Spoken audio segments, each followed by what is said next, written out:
Alright, hey, this next guy, I consider him the answer, the franchise, the truth. Please give it up for the very funny Mr. Jason Visenberg. Woo! Oh, stretch people, let's party.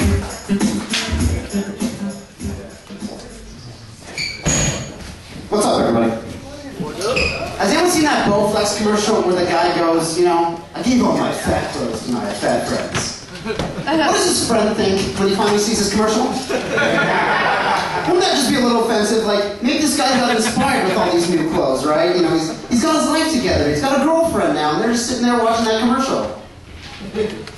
Oh, fuck. I'm fat. But the thing is, it made me paranoid now whenever my friends give me gifts. Like, I can see my friend looking in the mirror, like, I give all my Star Wars DVDs to my pathetic friends. And has anyone here actually lost weight before? Has anyone actually done this impossible task? Yeah, obviously. But if you have ever lost weight, because I have, the hardest part is when you put it back on, and you have to ask for your fat clothes back. That was not a pleasurable experience. But they're back. I think I look pretty good, you know? People that are obviously together always agree. But the thing is, I find this thing in the dating world, like, the closer the connection I feel I have with a girl, like, the more ensconced she is in a relationship with somebody else. Like, if there's a woman I meet, and, you know, we're kind of hitting it off a little bit, she'd always be like, oh, there's this guy, you know, we got this, like, Netflix thing going, it's like $20 a month. And then the girl I really like, the girl that I'm like, this could be the one. She's like, well, there's this guy, we've been living together for 28 years, I'm carrying his kidney right now. It's like, oh, fuck!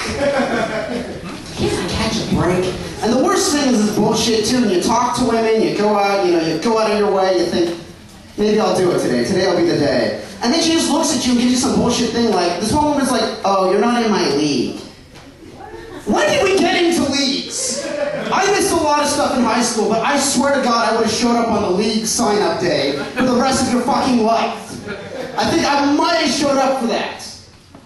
And then it's like, am I above your league? Below? Like, give me some freaking guidance here, you know, help me out. So if anybody is in my league, I'm going to be outside after the show. Please let me know when the next meeting is, I swear I'll make it.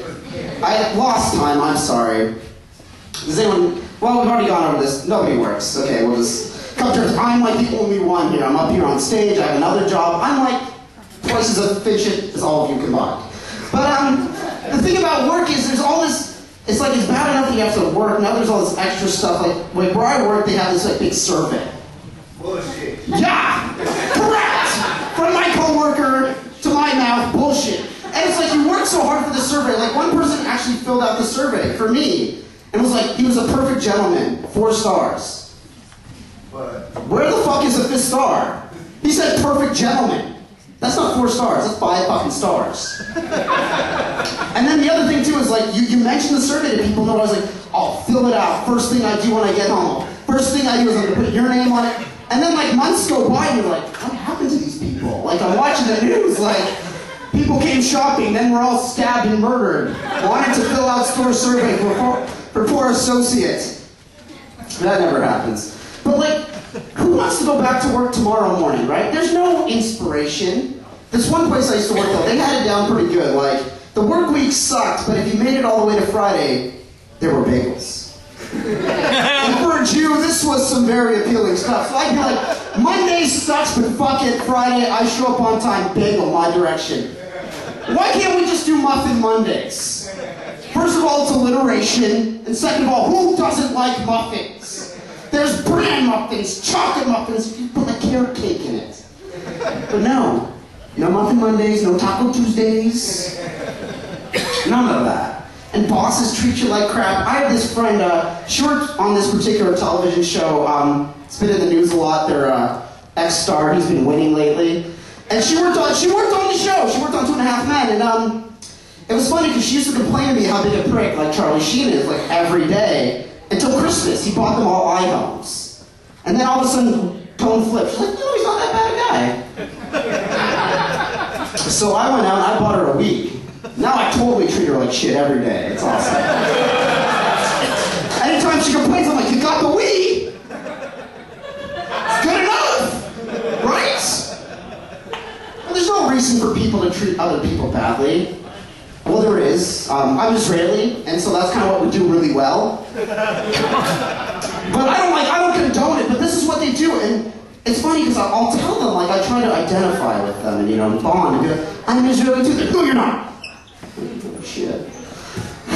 Sorry, I guess I'm not. All these anxieties and fears and struggles, yeah, they're just made up. And then my favorite thing about my home country, like, it's my ancestral homeland. I wasn't actually born. I'm still an immigrant to this country, though. I was born in Canada. Sue me, okay? Don't report me to the INS, please. They don't know I'm here. But in Israel, there's a group of people that don't believe that Israel should exist because we don't have the Messiah yet. It's like, Jesus Christ! What the fuck are these people waiting for? It's a Jesus reference. Okay, and anyone like Chipotle? I love Chipotle! Oh my god. I was there the other day and I had this burrito, and I have to say, heavenly was like the only way to describe it. And Jesus actually gave it to me. Like, I checked the little cashier receipt. That's pretty awesome. Like, only in America, yay! So that was the only time I ever got spiritual after Jesus gave me the Chipotle thing. I was praying. I believed in him for a couple weeks, and then I went to another Chipotle where Fred made it, so now I just pray to Chipotle. But in my neighborhood, there are a lot of Jews. I'm not the only one in the hood there. And it's funny to me, too, because they'll all ask me, you know, about holidays, like, oh, have you celebrated this yet? Are you doing it? And I always look at them and I kind of just go, you're not in my league. Thank you. My name's JVComedy. Thank you guys so much for coming out.